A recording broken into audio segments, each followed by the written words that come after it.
சரி, ஔவையார் பெண்களை பத்தி பாடி இருக்கிறாளா அப்படின்னா ஒரு இடத்துல சொல்றா, தையல் சொல் கேளேன்ட்டா. பொம்பளை பேச்ச கேட்காது. இப்ப இந்த அம்மா பேச்ச கேட்கறதா கேட்கக்கூடாதா? நான் உட்காந்து 1.5 மணி நேரமா மூச்சை விட்டு சங்க காலத்து ஔவையார் எங்க காலத்து ஔவையார்னு எல்லாத்தையும் போட்டு அவ ஒரே வார்த்தை சொன்னா, தையல் சொல் கேளேல். அதை நம்ம எப்படி சார் அர்த்தம் பண்ணணும்? அதுதான் சார் தமிழ் பாடலில் அர்த்தம் பண்ணல இருக்கிற ஒரு பெரிய அழகு. சிவவாக்கியருடைய பாட்டில் சார், கறந்த பால் முலை புகா, கடைந்த வெண்ணெய் மோர் புகா ஒரு பாட்டு வரும். கறந்த பால், பால் கறந்தாச்சா அது மறுபடியும் பசுமாட்டுக்குள்ள போவாது. கறந்த பால் முலை புகா, கடைந்த வெண்ணெய் மோர் புகா பாட்டோட கடைசியில் வரும். இறந்தவர் பிறப்பதில்லை இல்லை இல்லை இல்லையே அப்படிம்பார். உடனே நம்பால் அடிச்சுட்டான். சிவவாக்கியர் ஒரே பிறவியில் நம்பிக்கை உடையவர், மறுபிறவியில் நம்பிக்கை இல்லாதவர், ஏனென்றால் மீண்டும் போய் அவர்கள் சேர்வதில்லை அப்படின்னு. அப்படி அர்த்தம் கிடையாது அந்த பாட்டுக்கு. இந்த உலகத்துல இறந்தவர் பிறப்பது இல்லை இல்லை இல்லை என்ன அர்த்தம் தெரியுங்களா? சாவரத கரெக்டா செத்தவன் மறுபடியும் வரமாட்டான். நான் இன்னைக்கு உங்களை கொஞ்சம் அவஸ்தைப்படுத்தி வீட்டுக்கு அனுப்ப போறேன். நீங்க பல பேர் என்ன சொல்வீங்க? அவனுக்கு வாழ தெரியாதுங்க. நான் சொல்றேன், பல பேருக்கு சாவ தெரியாது. இப்ப நீங்க யோசிப்பீங்க, இவ்வளவு நாளா வாழ தெரியாதுன்னு சொல்லுவாங்க, நீ சாவ தெரியாது ஒன்னும் தெரியாதுன்னு சொல்லி எங்களை அனுப்புறதான் நீ வந்தியார். நமக்கு சரியா சாவ தெரியாது. Very sorry to say this. அதாவது சார், முக்தி அடைதல்னு ஒரு வார்த்தை இருக்குது இல்ல நம்முடைய ரிலிஜன்ல. முக்தினா என்ன? இந்த 5 பூதங்களையும் கரைச்சு மறுபடியும் 5 எலிமெண்ட்ஸையும் 5ல திருப்பி அனுப்பிச்சு விடுறது. அவன் விழிப்பு நிலையிலேயே 5 பூதங்களை கரைச்சு 5லையும் திருப்பி அனுப்புறது. அந்த மாதிரி போறதுக்கு தான் ஜீவ சமாதின்னு பேர். அப்படி ஜீவ சமாதியில போய் ஒருத்தன் உட்காந்துட்டான் அப்படின்னா அவன் மறுபடியும் பிறக்க மாட்டான். அவன் தான் கரெக்டா செத்தவன். இந்த உலகத்துல அவன் ஒருத்தன் தான் கரெக்டா செத்தவன். மற்றவெல்லாம் அறகுறையா செத்ததால தான் கரெக்டா சாவறதுக்கு வந்துகிட்டே இருக்கிறான். இப்ப என் ஆர்குமெண்ட் எப்படி தெரியுங்களா? ஒருத்தன் 8ஆம் கிளாஸ் ஒழுங்கா படிச்சுட்டா மறுபடியும் 8ஆம் கிளாஸ்ல போடுவாங்களா? போட மாட்டாங்க. ஒருத்தன் 9ஆம் கிளாஸ் ஒழுங்கா படிச்சுட்டா மறுபடியும் 9ஆம் கிளாஸ்ல போட மாட்டாங்களா? ஒழுங்கா படிக்கலன்னா போடுவாங்க. இப்ப நாம சரியா இறக்க தெரியாதான் கடவுள் கரெக்டா இறந்துட்டுவான்னு திருப்பி திருப்பி பூமிக்கு அனுப்புறாரு. கரெக்டா இறக்க நமக்கு தெரிஞ்சு போச்சுன்னு வச்சுங்க, அப்புறம் அந்த பூமி நம்ம பிறக்க போறதே கிடையாது. இதைத்தான் சிவவாக்கியர் சொல்றாரு. எப்படி சொல்றாரு? இறந்தவர் பிறப்பதில்லை இல்லை இல்லை இல்லையேன்னு. ஜீவசமாதி அடைகிற சித்தர்களுடைய பெருநிலையை அவர் பேசுறார். இப்ப அதே மாதிரி நீங்க தையல் சொல் கேளுங்கிறத எப்படி அர்த்தம் பண்ணணும்? பொம்பளை பேச்ச கேட்காது அப்படின்னு அர்த்தம் பண்ணக்கூடாது. அப்ப மனைவி பேச்ச கேட்க வேண்டாமா? அம்மா பேச்ச கேட்க வேண்டாமா? சகோதரி பேச்ச கேட்க வேண்டாமா? அப்ப ஔவையார் பேச்சையே கேட்க வேண்டாம். அதுக்கு எக்ஸாக்ட் மீனிங் என்ன தெரியுமா? பொம்பளைங்கிறதுக்காக பொம்பளை பேச்ச கேட்க. எப்படி? பொம்பளைங்கிறதுக்காகவே பொம்பளை பேச்ச கேட்காது. ஏன் சார், ஒரு அறிவுள்ளவன் சொல்றான், ஒரு பொம்பளையும் சொல்றான், அவங்க சொல்றதே கேட்டுக்கலாமே அப்படின்னா இவன் சபலம் உள்ள ஆளுன்னு அர்த்தம், தாழ்ந்தவன் அர்த்தம். நீ அறிவான விஷயத்தை பத்தி யோசிக்கல. உனக்கு பொம்பளைங்கிற மயக்கத்துல நீ சொல்ற.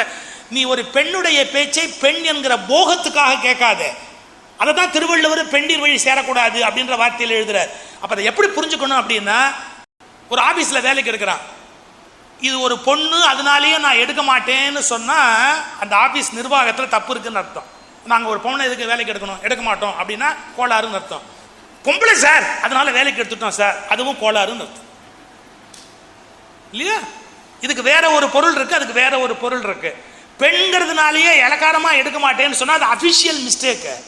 பெண்கிறதுக்காகவே எடுத்தோன்னு சொன்னா பர்சனல் மிஸ்டேக். அப்படி புரிஞ்சுக்கணும்.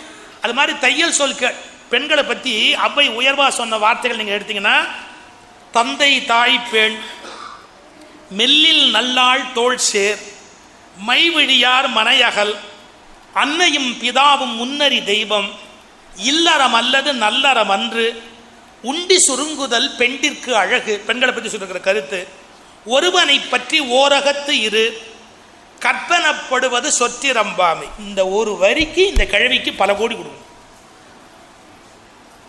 கற்பனப்படுவது சொற்றிரம்பாமைனா என்ன பியூட்டிஃபுல் டெஃபினேஷன் பாருங்க.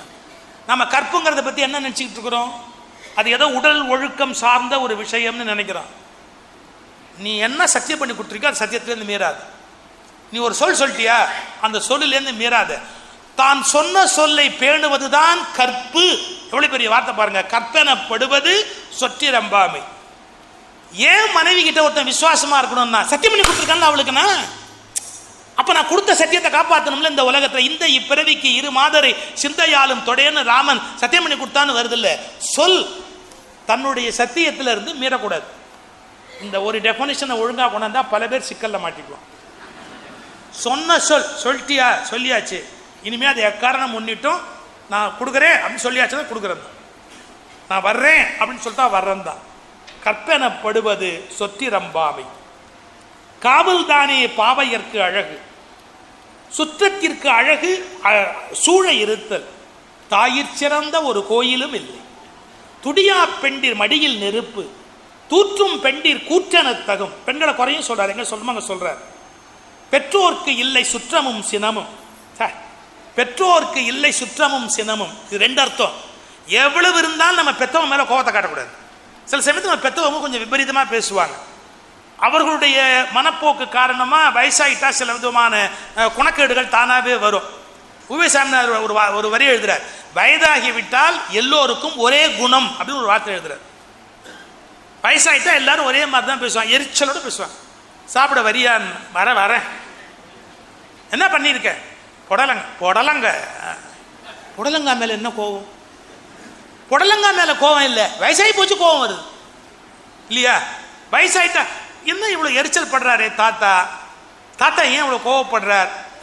உடம்போட இயலாமை, முதுமையில. எவ்வளவு அழகான வார்த்தை பாருங்க. நம்ம பெரியவங்க எப்படி இருந்தாலும் அவங்களோட நம்ம அட்ஜஸ்ட் பண்ணி போகணும். பெற்றோர்க்கு இல்லை சுற்றமும் சினமும், கொன்றை வேந்தல்ல வருது. இப்படி நான் அதுக்கு ஒரு அர்த்தம் சொல்லலாம். நம்ம பிள்ளைங்க நம்ம எதிர்பார்க்கிற மாதிரி இருப்பாங்களா? நம்ம பிள்ளைங்க நம்ம எதிர்பார்க்கிற மாதிரி இருப்பாங்களா?